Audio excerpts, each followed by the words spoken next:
Hi everyone. So I hope if you're a big fan of trains, you really enjoyed that article. Or if you're not a fan of trains, maybe you are now. But actually, I think this article isn't really about a train. Oh. It just has a mysterious train in it. So let's start with the train. The strange thing was, in Italy, there was a train from from Rome to Genoa, and it had a certain start time and finish time, and the train amazingly arrived at its destination on time. Oh. The bad news is less than half the passengers were actually on the train because it left about 40 minutes earlier than its supposed departure time. So why did that happen? They claim that there was, due to a detour on the track, they had to take a longer route than usual, so they had to leave earlier than planned. They claim to have sent a text message. It seems a lot of people either didn't get this message or they didn't check their phone, they didn't send it early enough in advance. Lots of people weren't able to change their plans. So more than 50% of the passengers showed up at the originally advertised time and were strongly disappointed and angered by this decision.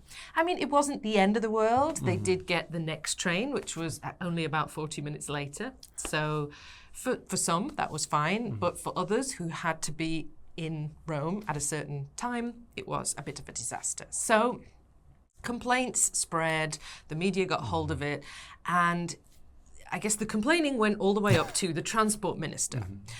Now that might sound like a bit extreme, it's just one train, yes, this is a problem, but why are we calling for the transport minister to resign? But this transport minister is a very controversial figure.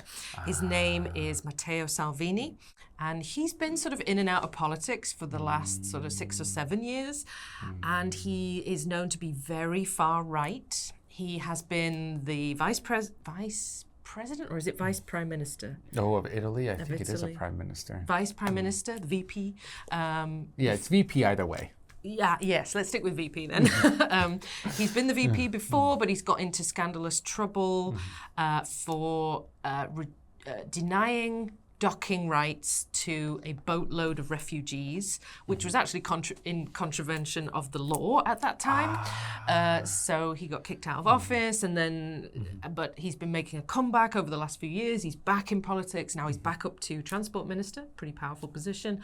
And he's still loved by some and hated by others. He has a past history with Mussolini, perhaps, of claiming to love Mussolini. There's also tons of scandals about are the Russian government paying for his trips to Moscow? Like, he seems to have a lot of dodgy views and connections. So is this latest train problem really that big of a deal? Perhaps not. I think the real big deal, the real mystery that's causing problems in Italy might be this particular politician. So there you go. Again, opinions may vary, but that's my biased take on the situation. So anyway, let's come back to the fun bit, which is trains and transportation. So John, even if you've never been there, what impression do you have of the quality of transport in Europe?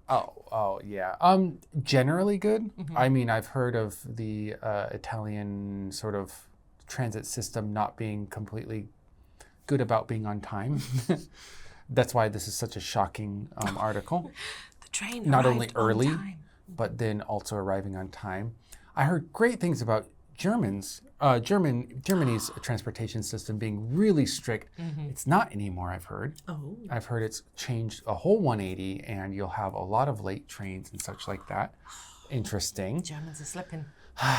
But by and large, like, coming from a country that is so poor in mass transit, literally anything looks good. So yeah, I don't know. Europeans system is good enough. You can get a train where you want to go. Maybe you're a little bit late, maybe a little bit early, but you're still going to get there. And you can not only get there on time, you can get to a whole new country or several different countries on time. I want to go to Europe. It's got its pros. Even as a British person, I think Europe itself is way better than the UK Oh, in terms okay. of trains, the quality, the speed, the reliability, everything. It's good. So, do you think a railroad company in your country would ever change departure time as described in the article? Oh, yeah. Probably wouldn't even send a text message either. No, I'm sure they're much better like now. My stereotypes are coming from an earlier time, of course, but I'm sure they would, inform and change it in a timely manner if they do have a mass transit system. Although I've heard a lot of poor reviews about like buses, especially interstate buses. Is it the Greyhound? I didn't want to mention names, but it is a hound and the color is gray. So there's like a lot of complaints that still happen here and there, but I think by and large, they're probably getting better at communicating more.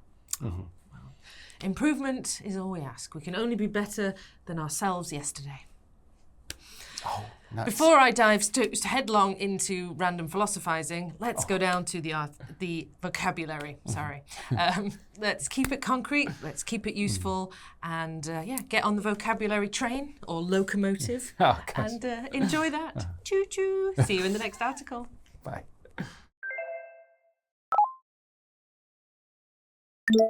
Pull up.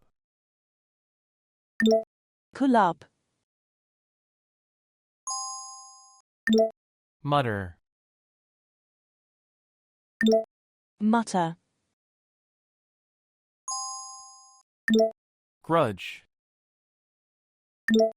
Grudge. Egregious. Egregious.